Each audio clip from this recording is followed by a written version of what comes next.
Salut les amis, c'est PKLN, j'espère que vous avez la forme aujourd'hui. On se fait une petite analyse du Bitcoin après un long moment d'absence. D'ailleurs, je tiens à m'en excuser parce que en ce moment, écoutez, je fais pas toujours ce que je veux. Ceux qui ont des enfants en bas âge ou qui en ont eu, vous savez exactement de quoi je parle. Donc voilà, il y a des périodes un petit peu plus compliquées que d'autres, comme chacun le sait. Donc on va essayer de s'y remettre un petit peu régulièrement. De toute façon, voilà, je ferai des points de temps à autre, dans tous les cas, sur l'analyse du Bitcoin et des marchés en général. Donc, bon, ça fait vraiment un moment. Je me rappelle avoir discuté de ça vite fait sur Discord. Là, on avait ici un beau signal de vente. J'espère que tous ceux qui suivent la chaîne l'ont vu. Vous devez commencer à avoir l'habitude maintenant. Grosse impulsion baissière. On corrige en zigzag comme ça dans la direction opposée. Ça annonce une nouvelle baisse jusqu'à la cassure du plus bas. Minimum. Après, on ne sait pas, hein. Quand ça descend, attention de ne pas prendre un sell en cours de route, on ne sait jamais trop où ça va se retourner, ou même prendre un buy en cours de route, on ne sait jamais trop où ça va se retourner. Ça peut descendre des fois beaucoup plus bas. Vous avez dû le voir sur certains alts. Par contre, dans une structure comme celle-ci, je rappelle, en daily, on est sur un grand A, on va attendre un B, un C. La taille du B, je la connais pas. La taille du C, je la connais pas. La taille du C, elle est très probablement de cette amplitude là quand ce A sera terminé. Ok, si le marché doit continuer à monter, parce que on peut très bien se retrouver dans un cas de figure comme ça, et qu'en fait le B, tout ça, ça soit le départ d'une plus grande correction pour avoir ensuite un B, un C. Vous voyez, je sais pas si c'est clair ça. Je vais faire peut-être une petite parenthèse là-dessus parce que c'est hyper important. C'est le fractal. Le fractal, c'est tout ce qui a en petite unité de temps, on peut le retrouver en plus grande unité de temps. D'accord ? Quand on voit une impulsion comme ça, elle est composée à l'intérieur de plusieurs petites impulsions corrections. D'accord ? À l'intérieur, après, on peut avoir un mouvement qui s'essouffle et après une plus grande correction. D'accord ? Cette plus grande correction peut être le départ d'une autre encore plus grande correction. Ok ? Et quand on dézoome, on revoit des structures. C'est-à-dire que toutes les structures qu'on voit là-dedans, dans des petites unités de temps, par exemple, ici, on a eu des tas de structures là-dedans. Mais quand on regarde de plus loin, en weekly, c'est juste un C de ce A, B, C. Ok ? Ou un A pour un A, B, C. Et donner un plus gros running. Vous voyez ? Bon, dans tous les cas, ça reste une figure haussière. Ok les amis, donc j'espère que cette petite parenthèse vous aidera. N'hésitez pas si vous avez des questions à ce sujet, à venir sur Discord ou quoi. On peut en discuter, bien sûr, je reste assez dispo sur Discord, c'est pour faire les vidéos, vraiment que ça me prend du temps, et du coup, c'est un peu plus compliqué en ce moment. Voilà, donc on va aller regarder un petit peu plus proche, là, en 4 heures, le Bitcoin, qu'est-ce qu'il nous a fait. Donc là, il nous a fait pour l'instant, on est toujours dans ce A, là, moi je sais pas s'il est terminé, parce qu'en fait, regardez, on a cette impulsion baissière, là on a eu une belle impulsion haussière, hop, un signal de vente, on vient casser le plus bas, et là, c'est fort probable que cette impulsion haussière ici se répète ici. D'accord ? Donc il faudra être très très vigilant vers les 90-91 000. Ok ? Parce que là on a une bonne probabilité de faire un running pour venir casser encore ce plus bas. Par contre, une bonne nouvelle, c'est qu'à chaque fois qu'on le casse, là c'est pas de beaucoup. Donc c'est probable que cette structure, cette baisse soit en train de s'épuiser et qu'on soit pas très loin d'un départ à la hausse. Par contre, si on doit obtenir ça avant de repartir à la hausse, moi je mise encore sur quelques mois là. Pour moi, c'est pas avant cet été qu'on devrait venir casser les plus hauts. Vraiment au mieux, et si on doit les casser, hein, c'est pas sûr. Donc voilà, dans ces phases-là, les gars, pas de stress. Moi perso, je déconnecte carrément, je regarde même plus la structure tous les jours. Je jette un œil, ouais, vite fait. Quand j'attends quelque chose de particulier, je l'attends pour prendre un trade, et rien de plus quoi.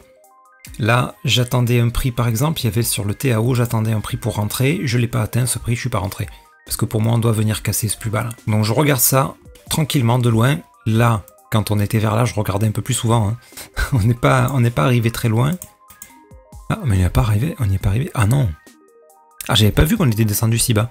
Moi, j'avais regardé sur Gate, il me semble que sur Gate, on n'est pas descendu aussi bas. Ah ouais, on y était presque. Hein. Il y a peut-être des brokers qui l'ont atteint. Donc, bref.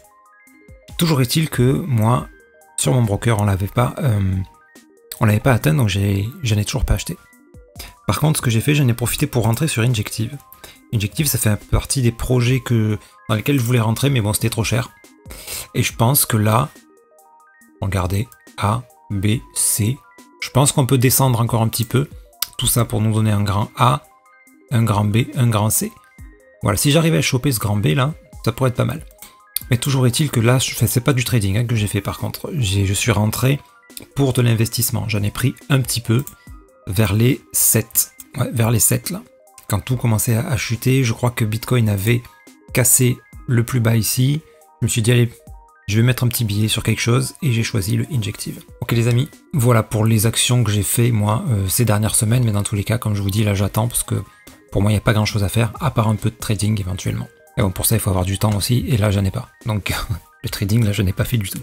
Bref, vous voyez, à chaque fois qu'on va casser un plus bas, moi, s'il y a un setup d'achat, je le prends. Par contre des setups d'achat, je n'ai pas eu beaucoup là. Il n'y a vraiment pas eu grand chose. Et c'était pas très beau. Peut-être en guettant plus petite unité de temps. Dans l'immédiat, c'est ce que je vous ai dit. Pour moi, on devrait monter là, par les 90, 91.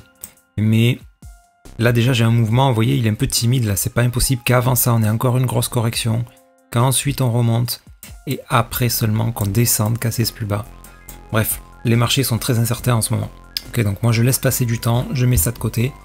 Et puis, quand je vois une grosse chute, si j'ai envie de mettre un petit billet, je le mets dans un actif que je guette depuis un petit moment. Et puis voilà, pas plus. Pareil pour si le TAO descend en dessous des 160, là, par là, là peut-être que je mettrai un petit billet, j'en prendrai une paire autant. Vous voyez, je vais pas en prendre beaucoup.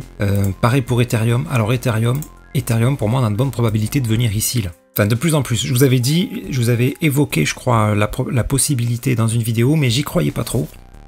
Maintenant, vu la chute qu'on a fait là, en ayant cassé ses plus bas en plus, je pense que c'est probable maintenant. Donc pareil, j'ai gardé un billet moi pour en mettre ici au cas où ce scénario, qui pour moi était le plus pessimiste, au cas où il se réalise, parce que là par contre je pense que ça sera vraiment une excellente opportunité sur Ethereum. Mais seulement si on arrive là. Moi j'ai mis un petit billet par là, pour faire un peu de DCA, au cas où ils viennent pas là.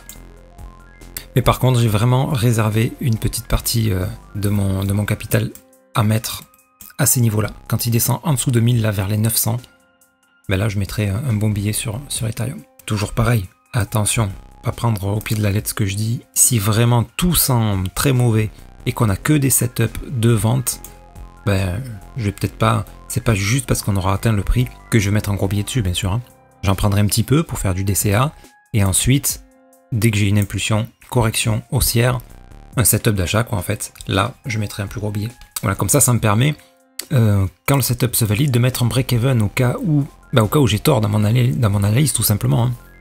Au cas où le marché décide de faire autrement, ou autant tout est au vert, d'un coup ça commence à monter, Trump il nous balance encore une dinguerie, et c'est fini quoi, il y a tout qui s'écroule. Mais bon, tout ça c'est un peu de la mascarade, hein, moi je trouve. C'est déjà les mouvements, la plupart on peut les anticiper dans la structure, les news, dans une zone de correction comme ça, oui, ça fait d'un coup des plus 10, des moins 10%, mais si on mise sur le long terme et sur les grosses structures, ça ne nous affecte pas. Hein.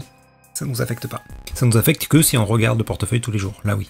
Donc c'est pour ça que dans les zones comme ça, là, moi perso, je regarde pas. D'ailleurs, je sais même pas combien j'ai sur mes comptes, je serais incapable de le dire aujourd'hui. Je serais capable de le dire quand on sera là, les amis. Parce que là, je vais commencer à guetter pour sortir. Ok, bref, sur ce, les amis, j'espère que cette vidéo vous sera utile. N'hésitez pas si vous avez des questions, si vous voulez que j'analyse certains alts. Je vais essayer de revenir un peu plus régulièrement. Et dans tous les cas, les amis, prenez soin de vous et de votre portefeuille. Et je vous dis à bientôt, les amis. Allez, salut!